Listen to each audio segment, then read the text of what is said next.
بسم اللہ الرحمن الرحیم۔ صبح بخیر پیارے دوستو دین اسلام کتنا پیارا دین ہے کہ اللہ تعالیٰ اپنے بندے کے لیے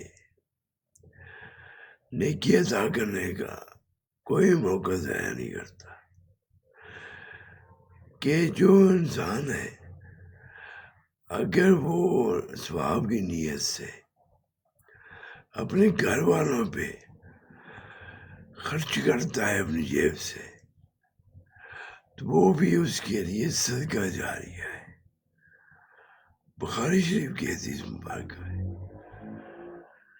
کہ جو انسان اپنے گھر میں بچوں پہ بیوی پہ خرچ کرے گا وہ بھی اس کے لیے ثواب اور صدقہ ہوگا۔ اللہ تعالیٰ ہم اس دین پہ